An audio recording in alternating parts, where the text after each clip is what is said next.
ओम गुरुर्ब्रह्मा गुरुर्विष्णु गुरुर्देवो महेश्वर गुरु साक्षात् परम ब्रह्म तस्मै श्री गुरवे नमः। ध्यानमूलं गुरो मूर्ते पूजामूलं गुरोर्पदम् मंत्रमूलं गुरोर्वाक्यं मोक्षमूलं गुरुकृपा। नित्यं शुद्धं निराभासं निराकारं निरञ्जनं नित्यबोधं चिदानन्दं गुरुं ब्रह्म नमाम्यहम्।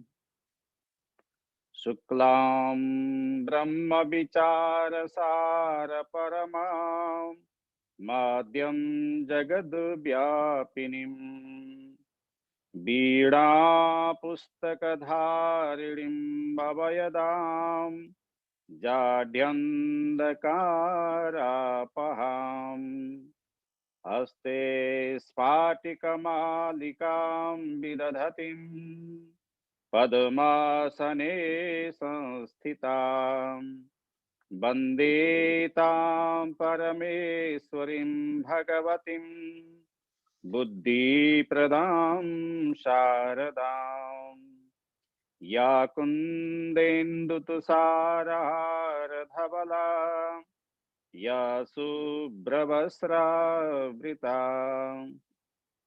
या बीडाम्बरदण्डमण्डितकरा या श्वेतपद्मासना या ब्रह्माच्युतशङ्करः प्रभृतिभिर्देवैः सदा वन्दिता। श्यामां पातु सरस्वती भगवती निःशेषजाड्यापहा।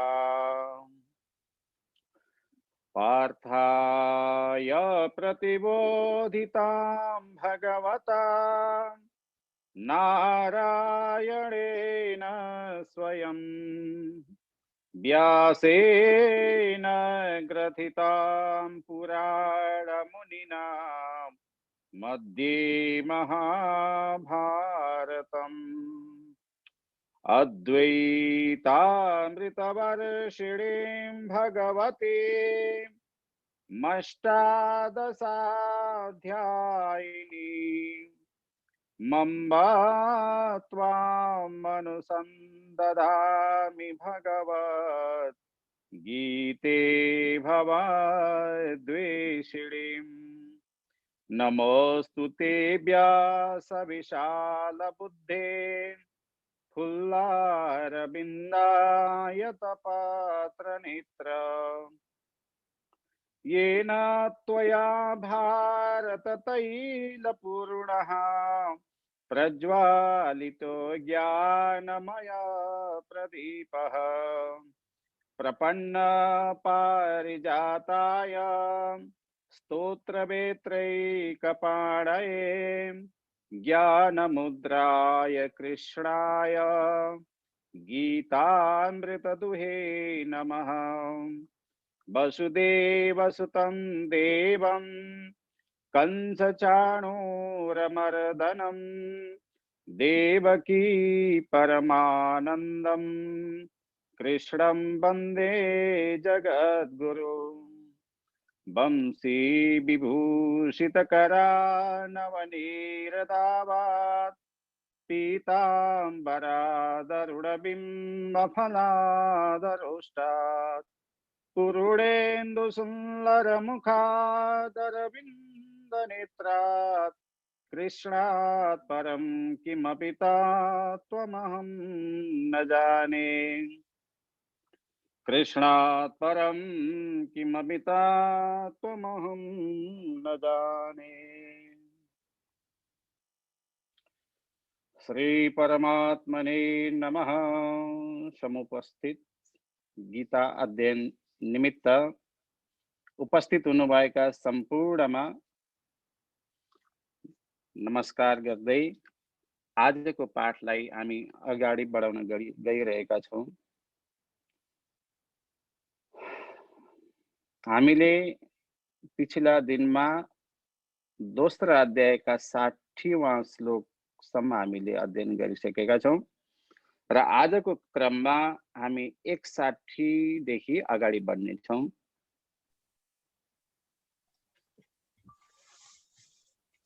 तानि सर्वाणि संयम्य युक्त आसीत मत्परः वसे हि यस्येन्द्रियाणि तस्य प्रज्ञा प्रतिष्ठिता ध्यायतो विषयान् पुंसः संगस्तेषुपजायते संगात् संजायते कामः कामात् क्रोधो विजायते क्रोधात् भवति सम्मोहः सम्मोहात् स्मृतिविभ्रमः स्मृतिभ्रंशात् बुद्धिनाशो बुद्धिनाशात् प्रणश्यति रागद्वेषवियुक्तैस्तु विषयानिन्द्रियैश्चरन् आत्मवश्यैर्विधेयात्मा प्रसादमधिगच्छति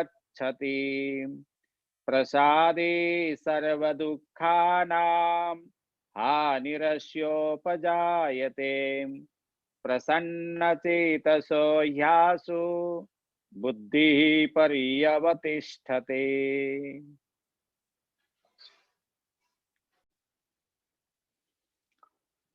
तानि सर्वाणि संयम्य युक्त आसीत मत्परः वसे हि यस्येन्द्रियाणि तस्य प्रज्ञा प्रतिष्ठिता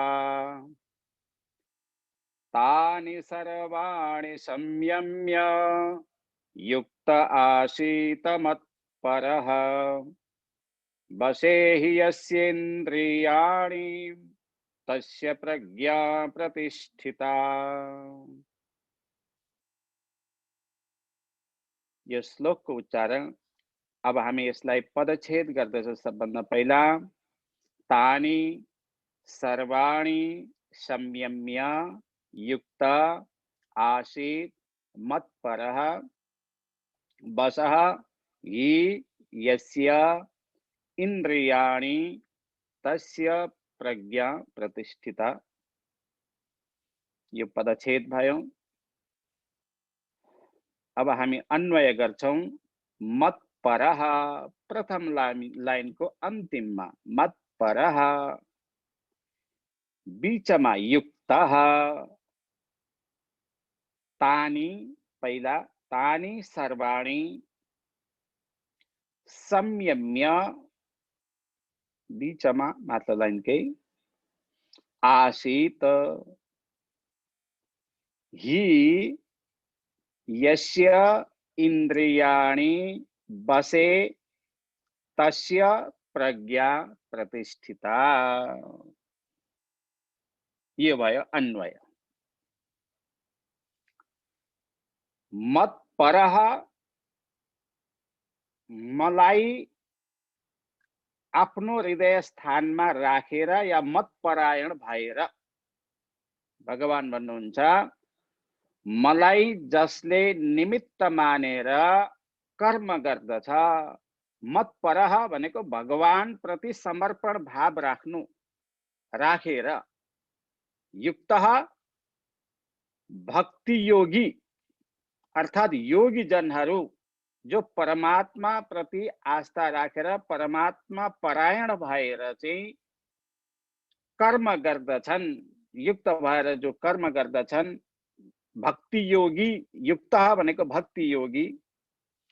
तानि सर्वाणि ती सबै इन्द्रियहरूलाई इन्द्रियहरू कति हुन्छन् 5 ज्ञानेन्द्रिय 5 कर्मेन्द्रिय तन्मात्रा तद्विषय गर्दाखेरि 20 अनि मन बुद्धि चित्त अहंकार भएर 24 तत्वलाई यहाँ गिनाएको छ।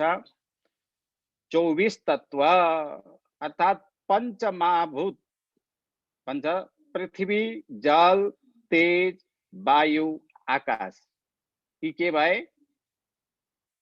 पंचमहाभूत। पृथ्वी, जल, तेज, वायु, आकाश, यिनीहरूलाई पंचमहाभूत भन्दछन्। अब पंचमहाभूतको तन्मात्रा भनेको गन्ध, रस, रूप, स्पर्श र शब्द। पृथ्वीको गन्ध तन्मात्रा, पृथ्वीको तन्मात्रा के हो? गन्ध। अब यो न्याय दर्शनमा यसलाई उजागर गरेको हुन्छ। जस्तै तत्र गन्धवती पृथ्वी सा द्विविधा नित्या अनित्या च, नित्या परमाणु रूपा अनित्या कार्य रूपा, पुनस्त्रिविधः शरीर इन्द्रिय विषय भेदात्, हैन? अब यहाँ शरीर विषय चाहिँ मृत पाषाण आदि, मृत भनेको मृत्तिका र पाषाण भनेको ढुङ्गा आदिमा पृथ्वीको तन्मात्रा आदि हुन्छ। अब त्यस्तै जलको पनि रस, तेजको रूप, वायुको स्पर्श, आकाशको शब्द। शब्द गुणकम आकाशम, जबसम्म आकाश हुँदैन तबसम्म शब्दको श्रवण गर्न सकिँदैन। यी भए पंचमहाभूतको तन्मात्रा। अब ज्ञानेन्द्रिय 5 वटा हुन्छन्। नासिका, जिह्वा, नेत्र, वाणी र कर्ण भनेको कान, यी भए ज्ञानेन्द्रिय। अब 5 कर्मेन्द्रिय हुन्छन्। वाक्पाणि पाद पायु उपस्थ, मुख, हात, खुट्टा र मलमूत्र स्थान, यी कर्मेन्द्रिय भए। अब 4 त अन्तःकरणहरू हुन्छन्। मन, बुद्धि, चित्त र अहंकार, यी अन्तःकरणहरू हुन्। मन, बुद्धि, चित्त, अहंकार। अनि 25वां पनि कता कता उजागर गरेर 25वांलाई पनि मान्यता दिएको छ, काम। कामलाई पनि 25वां कता कता गिनाएको छ। यी भए 24 महातत्व। यी सबै चिजलाई चाहिँ संयम्य भनेको संयमित गरेर, यति चिजलाई संयमित गर्नु पर्यो। आसित स्थित हुनु पर्दछ, यति चिजलाई संयमित भएर स्थित हुनु पर्दछ। यो स्थित प्रज्ञ व्यक्तिको लक्षण गर्दैछ भने अर्जुनले सोध्नु भएको थियो भगवानलाई, स्थित प्रज्ञ कसरी बोल्छ, स्थित प्रज्ञ कसरी हिँड्छ, त्यसैको उत्तर दिने क्रममा चाहिँ भगवान भन्दै हुनुहुन्छ यहाँ चाहिँ सर्वाणी संयम्य। यहाँ त सर्वाणी भनेको के हो? इन्द्रियहरू, यी सबै इन्द्रियहरूलाई संयम्य, संयमित गरेर, अर्थात् संयम्य आसित भनेको चाहिँ संयमित गर्नु पर्दछ। यी भनेको किनकि यस्य जसको इन्द्रियाणी भनेको इन्द्रियहरू बसे भनेको बसीभूत छन् या आफ्नो कन्ट्रोलमा छन् भने तस्यः भनेको उनका, प्रज्ञा भनेको बुद्धि, प्रतिष्ठिता भनेको स्थिर हुन्छ, विचलित हुँदैन। स्थिर बुद्धि वाला व्यक्ति सम्पूर्ण इन्द्रियहरूलाई संयमित गरेर अगाडि बढ्न सक्दछ। भगवत प्राप्तिका लागि कुनै पनि अवरोध आउनु भएन। जबसम्म हामीले इन्द्रियहरूलाई कन्ट्रोल गर्दैनौं, बसमा राखेनौं भने हामीले भगवत तत्त्वलाई बुझ्न सक्दैनौं, अर्थात् त्यो स्थित प्रज्ञ बन्न सक्दैन। यसको अभिप्राय यही नै हो। त्यही भएर चाहिँ मत्परः सर्वस्य दोषस्य परिबीजहिर्षया विषयानुरागयुक्ततया दुर्जयानि इन्द्रियाणि संयम्य। समस्त दोषहरूलाई दूर गरेर, अर्थात् दूर भगाउनका इच्छाले चाहिँ विषयानुराग युक्त भएका कारण जसमा सहजमा विजय प्राप्त गर्न सकिँदैन, यो संयम इन्द्रिय विजय प्राप्त अर्थात् इन्द्रिय निग्रह गर्न त्यति सजिलो छैन, बहुत मुस्किल छ। चेतसः शुभाश्रय भूते मयि मनः अवस्थाप्य।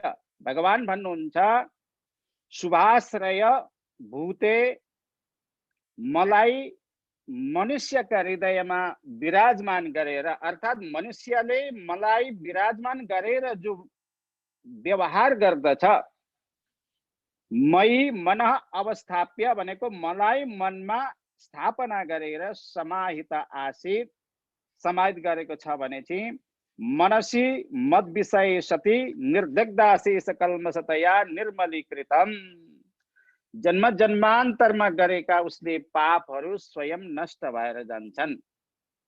यदि भगवान प्रति आस्था छैन, भगवानलाई हामीले हृदयमा स्थान दिउन र हामीले भक्ति मार्गबाट चाहिँ अगाडि बढ्यौँ भने जति नै बाहिरबाट चाहिँ म चाहिँ इन्द्रिय निग्रह गर्नेवाला, म चाहिँ ईश्वर भन्दा ठुलो भनेर जो आडम्बर गर्दछ, इन्द्रिय निग्रहको आडम्बर गर्दछ भने त्यसले त्यो स्थान परम स्थान प्राप्त गर्न सक्दैन। त्यही भएर चाहिँ यहाँ भगवान भाष्यमा भन्नुहुन्छ मनसी मद विषय सती निर्दग्ध शेष कल्मषतया निर्मलीकृतम विषयानुराग रहितम। जब मलाई जसले भित्र हृदय स्थानमा अवकाशमा स्थान दिएर चाहिँ मलाई विराजमान गराएर अगाडिको व्यवहार आदि गर्दछ, उसको चाहिँ सम्पूर्ण कल्मष भनेको जन्म जन्मान्तरमा गरेका पापहरू मैलोहरू चाहिँ एकदम सँगले धोएर निर्मलीकृतम स्वच्छ बनाइदिनुहुन्छ। अर्थात विषयानुराग रहितम, विषय अनुराग रहित बनाउनुहुन्छ।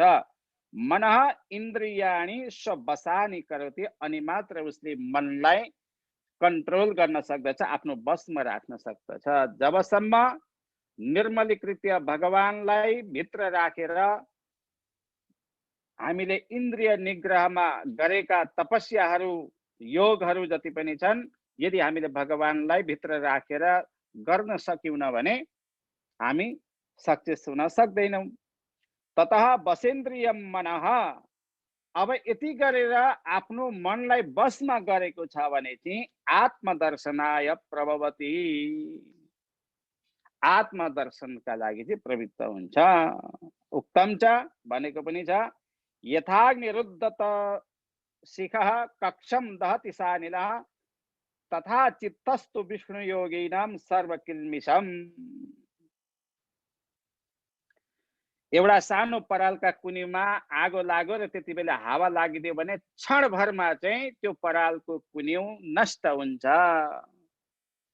ठीक त्यस्तै प्रकार हाम्रा भित्र जन्म जन्मान्तरद्वारा लागेको जो कल्मष रूपी परालको ढेर छ, परालको थुप्रो छ, त्यसमा चाहिँ भगवत रूपी भगवानलाई आश्रय लिएर चाहिँ यदि हामीले कर्म गर्यौँ, त्यहाँ राखेर चाहिँ अगाडिको कर्म गर्यौँ भने चाहिँ जसरी त्यो आगालाई वायुका वेगले चाहिँ क्षणभरमा नष्ट गरेको थियो, भगवानलाई स्थान दिने बित्तिकै हामीले गरेका जन्म जन्मान्तरका कल्मषहरू मैलाहरू पापहरू चाहिँ भगवानले क्षणमै नष्ट गरेर निर्मलीकृत्य निर्मल बनाइदिनुहुन्छ। योगी नाम सर्वकिल्मिषम, योगी जनहरूलाई यसरी नै राखेर योगी जनहरू त्यो परम पदमा प्राप्त हुन सकेका छन्। बसे ही यस्येन्द्रियाणि तस्य प्रज्ञा प्रतिष्ठिता, अर्थात जसका इन्द्रियहरू बसमा छन्, मन जसको बसमा छ, उसले चाहिँ तस्य प्रज्ञा प्रतिष्ठिता, उसले चाहिँ आफ्नो बुद्धिलाई स्थित गराएको हुन्छ। त्यसको अभिप्राय यही नै हो। अब हामी अगाडि बढ्छौं। 62वां श्लोक। ध्यायतो विषयान् पुंसः संगस्तेषु उपजायते संगात् संजायते कामः कामात् क्रोधो विजायते। फिर एक पल्ट सुन्नु होला। ध्यायतो विषयान् पुंसः संगस्तेषु उपजायते संगात् संजायते कामः कामात् क्रोधोऽभिजायते। अब यसलाई हामी पदच्छेद गर्दछौँ। यी जोडिएका शब्दहरूलाई हामी अलग अलग शब्द गरेर गर्ने कोसिस गर्छौँ। ध्यायतः विषयान् पुंसः सङ्गः तेषु उपजायते संगात संजायते कामः कामात् क्रोधः अभिजायते। यो भयो पदच्छेद।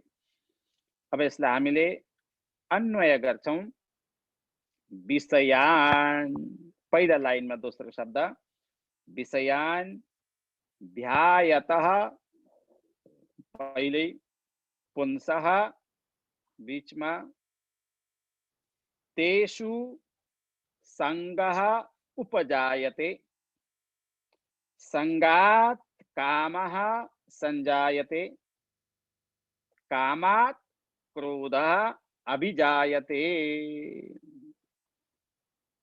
अर्थात विषयान् भनेको शब्दादि विषय आदि जो छन्, शब्द स्पर्श रूप रस गन्ध, अघि मैले जो भने पंचमहाभूतका जो विषयहरू छन्, स्पर्श शब्द स्पर्श रूप रस गन्ध, यी के हुन्? इन्द्रियका विषयहरू हुन्। जबसम्म ती विषय उपस्थित रहन्छन् तबसम्म इन्द्रियहरू त्यसमा जान खोज्छन्। किनभने जो पनि आफ्नो विषयमा जान खोज्छ, तर मेरो आत्माको विषय के हो? परमात्मा। मेरो विषय के हो? ईश्वर। र हामीले पनि जसरी इन्द्रियहरू आफ्नो विषयमा जानका लागि चाहिँ अगाडि बढ्दछन्, त्यस्तै हामी पनि म पनि त्यो विषय प्राप्त गर्नका लागि अगाडि बढ्नु पर्दछ भने त्यो विषय हो परमात्मा, ईश्वर। हाम्रो लक्ष्य त्यही हुनु पर्दछ। त्यही भएर विषयान् शब्दादि विषयहरूका ध्यायतः पुंसः चिन्तन गर्नेवाला पुरुष जो छ, तेषु ती सबै विषयहरूमा संगः आसक्ति उपजायते। अर्थात ती विषय वस्तुहरूमा, जस्तै आँखाको विषय हो रूप, रूपमा यदि मोहित भएर अगाडि बढ्दछ भने भ्रमर पुतली झिगा जालमा आइपर्छन्, लटपट भई चाँडै जालमा नै तिमर्छन् भने जस्तै बत्तीमा पनि त्यो बत्ती राम्रो देखेर पुतलीहरू आए, भुसुनाहरू त्यहाँ आए भने मृत्युका मुखमा पुग्दछन्। त्यो बत्तीको राम्रो रूपलाई उनीहरूले रोक्नै सक्दैनन्, त्यहाँ जान खोज्छन्, त्यहाँ प्रवेश गर्न खोज्छन्, तर मर्दछन्। यो संसार रूपी विषय, यी इन्द्रियहरूका विषय पनि यस्तै हुन्। कहिले पनि त्यो विषयमा गएर आनन्दित हुन सक्दैन। त्यसको परिणाम मृत्यु तुल्य हुन्छ।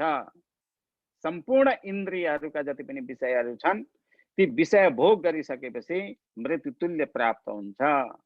तर एक मात्र विषय यस्तो छ जसलाई जति खाए पनि, जति प्रयोग गरे पनि, जति प्रगाढ उसमा डुबे पनि कहिल्यै केही नहुने, त्यो हो परमात्मा रूपी विषय। परमात्मालाई नै हामीले विषय बनाएर अगाडि बढ्नु पर्दछ, न कि सांसारिक विषय। संगह, अब यी इन्द्रियहरूलाई चाहिँ विषयमा संगत हुन दियो भने, संगह भनेको आसक्ति, ती विषयमा आसक्ति भयो भने चाहिँ उपजायते, आसक्ति विषयमा चाहिँ आसक्ति उत्पन्न हुन्छ सबभन्दा पहिला उत्पन्न। अनि संगात आसक्तिदेखि चाहिँ के हुन्छ त भन्दाखेरि कामः,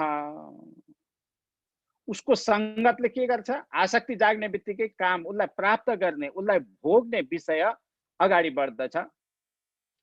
संजायते उत्पन्न हुन्छ। अब कामात्, काम जब इच्छा प्रकट भइसकेपछि चाहिँ के हुन्छ? क्रोधः अभिजायते, क्रोध उत्पन्न हुन्छ।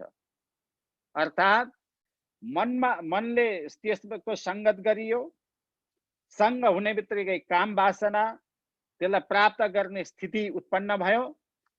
अब त्यसलाई प्राप्त गर्ने स्थिति उत्पन्न भइसकेपछि आफूले कामना गरेको वस्तु आफूले प्राप्त गर्न सकिएन भने के भयो? क्रोध आयो।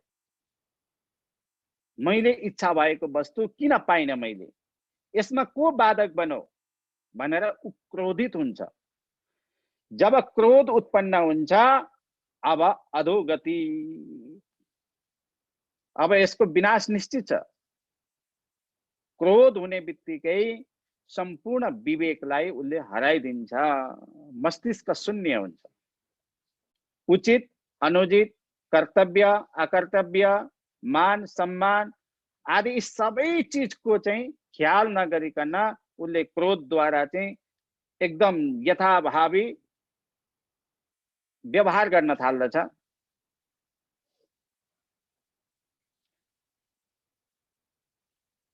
क्रोधः अभिजायते, अर्थात शब्दादि विषयहरूको निरन्तर चिन्तन गर्नाले चाहिँ उन विषयहरूमा चिन्तनकारी पुरुषको आसक्ति उत्पन्न हुन्छ। अब आसक्तिदेखि काम उत्पन्न हुन्छ, कामदेखि क्रोधको उत्पत्ति हुन्छ। अब यो क्रोध नै यो नराम्रो चिज हो। क्रोध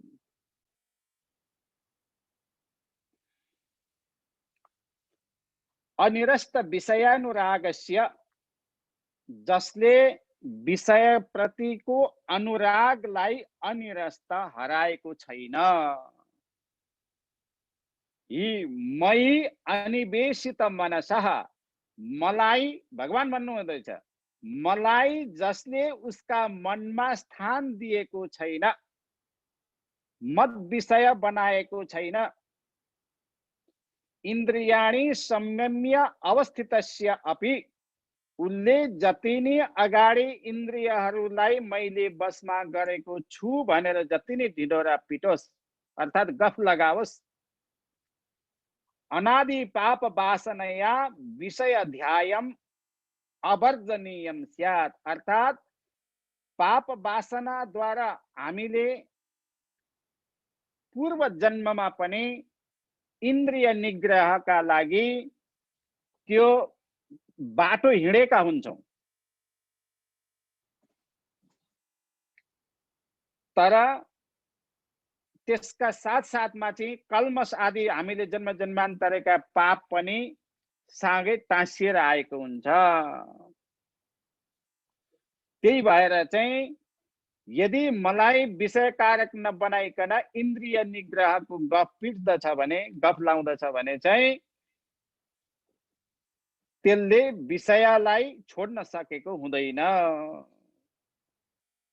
अवर्जनीयम ध्यायतो विषयान पुंस, त्यसै कारणले चाहिँ त्यो विषयहरूलाई चाहिँ उसले ध्यान गर्दछ।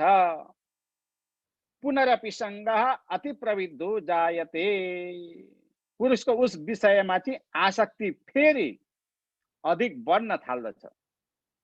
किनभने हाम्रो पूर्व संस्कारमा पनि त्यो वासनायुक्त अलिअलि कतै न कतै लिएर आएको हुन्छ। त्यही भएर विषय वस्तुका लागि चाहिँ अगाडि खोजका लागि ऊ प्रवृत्त गर्दछ। अनि संगात संजायते कामः, संगद्वारा चाहिँ काम वासना उत्पन्न हुन्छ।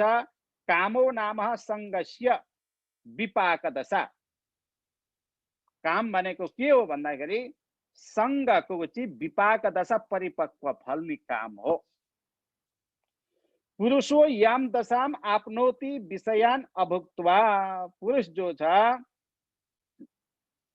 जुन दशालाई प्राप्त गरेर मनुष्य विषय भोगका लागि चाहिँ विषय भोग बिना रहन सक्दैन। पुरुषो याम दशाम आपन्नो विषयान अभुक्त्वा स्थातुम न शक्नोति, जसलाई प्राप्त नगरिकन ऊ रहनै सक्दैन। स कामः, त्यही नै काम हो। अब कामात् क्रोध अभिजायते, कामदेखि क्रोध उत्पन्न हुन्छ। कामे वर्तमाने विषये च असन्निहिते सन्निहितान् पुरुषान् प्रति एवि अस्मत् इष्टम विहतम इति क्रोधो भवति। अब मैले कामना गरेँ, यो अभिष्ट वस्तु मैले प्राप्त गर्न सकिन भनेर चाहिँ उसलाई क्रोधद्वारा चाहिँ एकदम क्रोध उत्पन्न हुन्छ। ध्यायतो विषयान् पुंसः संगास्तेषु उपजायते संगात संजायते कामः कामात क्रोधो विजायते। यस्ता प्रकारले क्रोध उत्पन्न हुन्छ र यी साधना गर्ने वाला महापुरुषहरूलाई सबभन्दा पहिला क्रोधलाई कन्ट्रोल गर्नु पर्दछ। यही नै यस श्लोकको अभिप्राय हो। अब हामी 63वां श्लोकमा पुग्यौं। क्रोधात् भवति सम्मोह सम्मोहात् स्मृति विभ्रमः स्मृतिभ्रंशात् बुद्धिनाशो बुद्धिनाशात् प्रणश्यति। फेरि एकपल्ट यसलाई सुनौं। क्रोधात् भवति सम्मोह सम्मोहात् स्मृति विभ्रमः स्मृतिभ्रंशात् बुद्धिनाशो बुद्धिनाशात् प्रणश्यति। अब यसलाई हामी पदच्छेद गर्दछौं। क्रोधात् भवति सम्मोह सम्मोहात् स्मृति विभ्रमः स्मृति भ्रंशात् बुद्धिनाशः बुद्धिनाशात् प्रणश्यति। यो पदच्छेद भयो। अब यसलाई हामी अन्वय गर्दछौं। क्रोधात् सम्मोह, बीचमा भवति छ। क्रोधात् सम्मोह भवति। अब सम्मोहात् स्मृति विभ्रमः स्मृति भ्रंशात् बुद्धिनाशः बुद्धिनाशात् प्रणश्यति। अर्थात् क्रोधात्, क्रोधसम्म त हामी पुगिसकेका थियौं। अब क्रोध उत्पन्न भइसकेपछि चाहिँ के हुन्छ त भन्दाखेरि सम्मोह। सम्मोह अर्थात् कार्य अकार्यको विवेकको अभाव, गर्नेवाला नगर्नेवाला, सोच्नेवाला नसोच्नेवाला सम्पूर्ण चीजको अभाव जहाँ हुन्छ त्यसलाई भन्छ सम्मोह भवति। अर्थात् क्रोधदेखि सम्मोह भवति। यस्ता प्रकारको बुद्धि उसको हुन्छ। अब सम्मोहात्, सम्मोहदेखि के हुन्छ?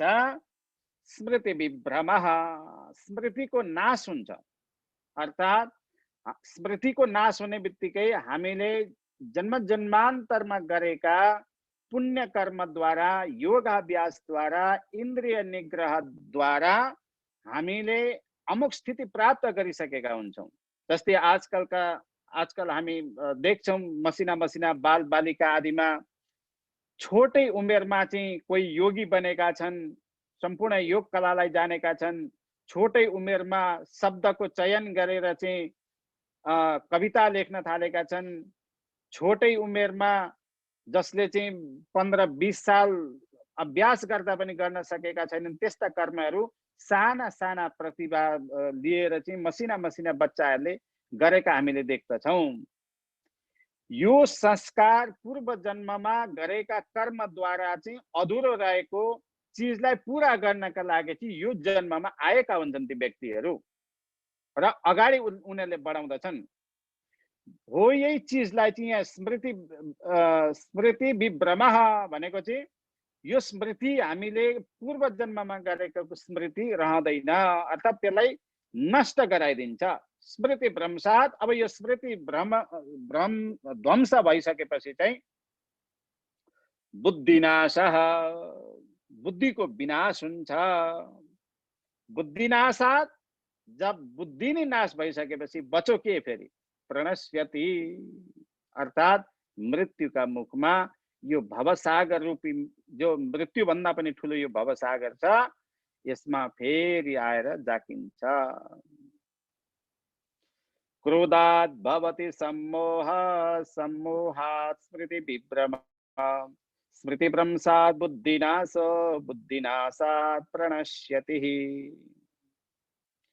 क्रोधदेखि सम्मोह,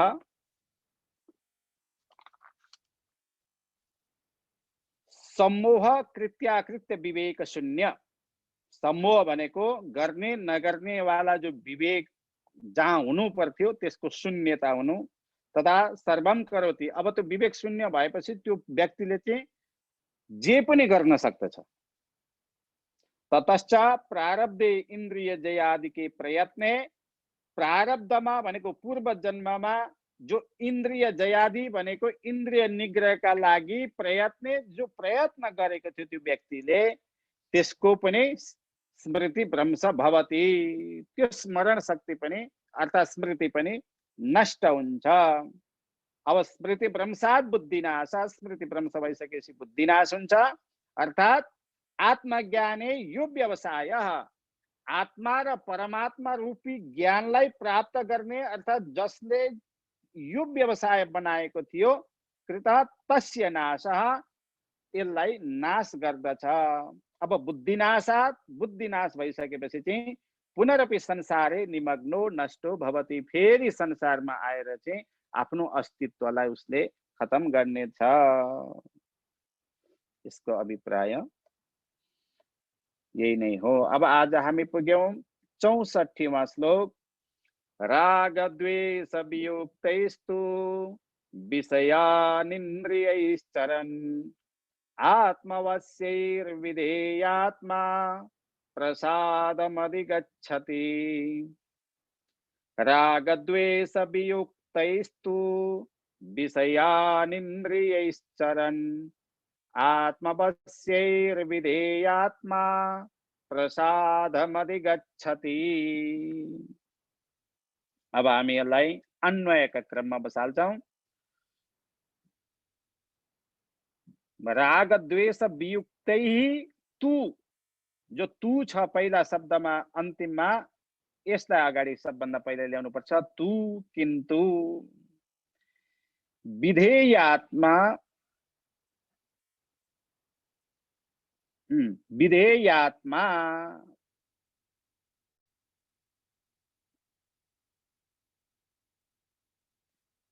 राग द्वेष वियुक्तः तु विषय अनिन्द्रियैश्चरन् आत्मवश्यः विधेयात्मा प्रसादम अधिगच्छति। यो भयो अन्वय। पदच्छेद। अब यसलाई हामी अन्वय क्रममा बसाल्छौं। तु विधेयात्मा, दोस्रो लाइनको शब्दको अन्तिममा छ विधेयात्मा। यहाँ दुईटा शब्द भएको हुनाले चाहिँ पछाडिपट्टिको भाग जो विधेयात्मा छ। राग द्वेष वियुक्तैहि, पहिला श्लोकका पहिल्यै छ राग द्वेष वियुक्तैहि आत्मवश्यैहि, दोस्रो लाइनको पहिला आत्मवश्यैहि इन्द्रियैहि विषयान् चरन् प्रसादम अधिगच्छति। अर्थात् तु भनेको परन्तु विधेयात्मा भनेको संयमित पुरुषहरू जो छन्, विधेयात्मा भनेको जसले इन्द्रियहरूलाई वशमा राखेको छ।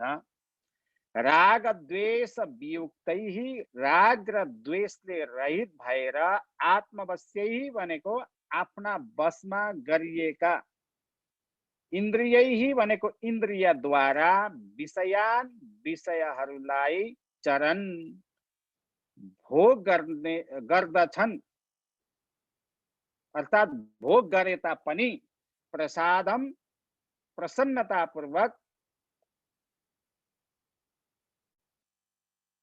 अधिगच्छति प्राप्त गर्दछन्, अर्थात् भगवत प्राप्त गर्दछन्।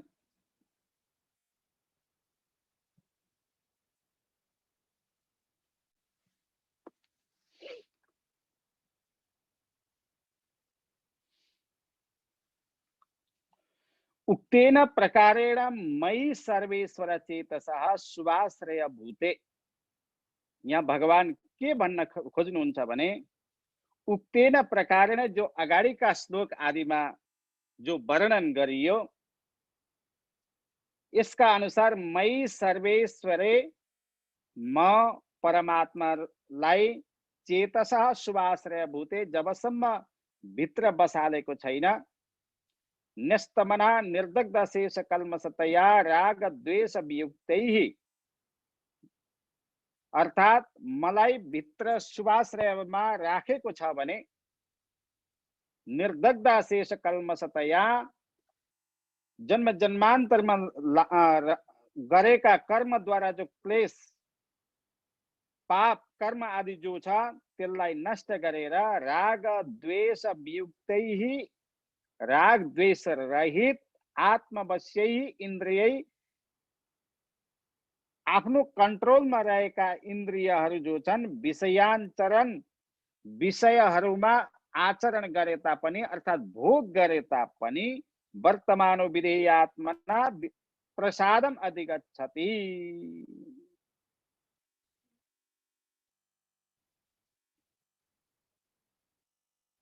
अर्थात प्रसादम अधिगच्छति भनेको आत्मामा निर्मलीकरण जसले प्राप्त गरेको छ त्यसले उत्तम गति प्राप्त गर्न सक्दछ। अर्थात जसले मनलाई बसमा राखेको छ, मन जसको बसमा छ, यदि मन बसमा छ भने इन्द्रियहरू स्वयं गएर त्यो विषयको भोग गर्न सक्दैनन्। विषय वस्तुको इन्द्रियहरूलाई विषय वस्तुको भोग गर्न लगाएर मन भित्र बसेर आनन्दित हुन्छ। बडा निकम्मा छ मन, बहुत बदमाश। ऊ चाहिँ स्वयं भित्र छुपेर इन्द्रियहरूलाई बाहिर पठाएर इन्द्रियहरूले भोग गर्दछन् अनि ऊ भित्र बसेर आनन्दित हुन्छ। हेर्नु है त। अब तर जसले मनलाई नै बसमा राखेको छ भने इन्द्रियहरूले विषय भोग गरे तापनि प्रसादम अधिगच्छति, उसले चाहिँ प्रसादम अधिगच्छति भनेको चाहिँ निर्मलीकरणम भवति, उसको आत्मा निर्मल हुन्छ, स्वच्छ हुन्छ र उसले प्रसादम अधिगच्छति भगवत प्राप्तिका लागि चाहिँ अगाडि बढ्न सक्दछ, त्यसरी हिँड्दछ। राग द्वेष वियुक्तेस्तु विषयानिन्द्रियैश्चरन् आत्मवश्येर विधेयात्मा प्रसादम अधिगच्छति। अब हामी आजका अन्तिम श्लोकमा जब जसको आत्मा निर्मलीकरण हुन्छ, प्रसादम अधिगच्छति भनेको जसको आत्मा निर्मलीकरण हुन्छ। प्रसादे सर्व दुःखानां हानिरस्योपजायते प्रसन्न चेतसो ह्यासु बुद्धिः पर्यवतिष्ठते। प्रसादे सर्व दुःखानां हानिरस्योपजायते प्रसन्न चेतसो ह्यासु बुद्धिः पर्यवतिष्ठते।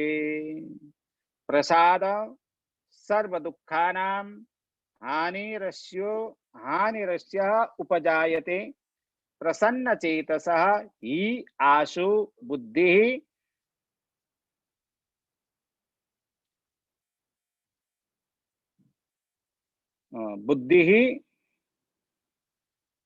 परिअवतिष्ठते। यो पदच्छेद भयो। अब यसलाई हामी अन्वय क्रममा बसाल्दछौँ। प्रसादे अस्य सर्व दुःखः उपजायते हि प्रसन्न चेतसः बुद्धि आशुः पर्यवतिष्ठते। अर्थात प्रसादे जो प्रसन्नता प्राप्त भएको छ, जसलाई प्रसाद प्राप्त भएको छ, अर्थात जसको आत्मा निर्मलीकरण भएको छ, अस्य भनेको यो विधेय आत्मा पुरुषका लागि सर्व दुःख सम्पूर्ण दुःखहरू चाहिँ उपजायते दूर हुन्छन्। जसदेखि हि भनेको जसदेखि प्रसन्न चेतसः प्रसन्न चित्त वाला व्यक्ति जो छ उसको बुद्धि जो छ आशु चाँडै नै पर्यवतिष्ठते सर्वतोभावेन अभिष्ट प्राप्तिका लागि स्थिर हुन्छ। अर्थात हामीहरूको अभिष्ट प्राप्ति के हो? ईश्वर प्राप्ति, परमात्मा प्राप्ति, आत्मदर्शन, यही नै हाम्रो लक्ष्य हो, यही नै हाम्रो अभिष्ट हो। यसका लागि चाहिँ ऊ प्रवृत्त हुन्छ। अर्थात् प्रसन्नता प्राप्त भइसकेपछि चाहिँ ऊ विधेय आत्मा पुरुष जो छ, विधेय आत्मा भनेको इन्द्रिय निग्रहकर्ता जो पुरुष, विधेय आत्मा भन्ने बित्तिकै बुझिँदैन होला। फेरि इन्द्रिय गरिसकेपछि गरेको छ जसले, यस्तो पुरुष चाहिँ सबै दुःखलाई दूर गरेर हटाएर प्रसन्न चित्त व्यक्तिवाला बुद्धि, प्रसन्न चित्तवाला व्यक्ति जो छ उसको बुद्धि चाहिँ शीघ्र नै भनेको चाँडै नै सर्वतोभावेन अभिष्ट प्राप्तिका लागि स्थिर हुन्छ। अर्थात् स्थिर बुद्धि उसको हुन्छ। अस्या पुरुषस्य मनसः, यस्ता पुरुषहरूको मन निर्मल हुन्छ। अब निर्मल हुने बित्तिकै, निर्मल भएका कारण प्रकृति संसर्ग प्रयुक्त, प्रकृति संसर्गद्वारा प्रयुक्त सबै दुःखहरूलाई चाहिँ हानि उपजायते, उसलाई निरस्त गरिदिन्छ। र प्रसन्न चेतसः, प्रसन्न चित्तद्वारा आत्मा अवलोकन विरोधी दोष रहित मनसः, आत्मदर्शनका लागि चाहिँ जो विरोध उसमा आएका बाधक जो छ त्यसलाई चाहिँ हटाएर रहित मनसः तदानीम एव हि विविक्तात्म विषया बुद्धि मयि पर्यवतिष्ठते। यस्ता प्रकारले हटाएको बुद्धि नै मलाई पाउनका लागि, अभिष्ट प्राप्त गर्नका लागि चाहिँ स्थिर बुद्धि गरिसकेको हुन्छ। अतः मनस प्रसादे सर्व दुःखानां हानि भवति एव।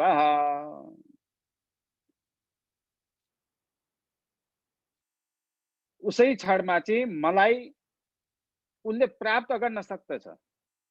यति गरिसकेपछि चाहिँ सम्पूर्ण विषयहरूलाई रहित गराएर जसले प्रसादम अधिगच्छति, भगवत कृपा प्राप्त गरेको हुन्छ, उसले चाहिँ उसै क्षणमा मलाई प्राप्त गर्दछ। अर्थात् आत्म अवलोकन हुन्छ।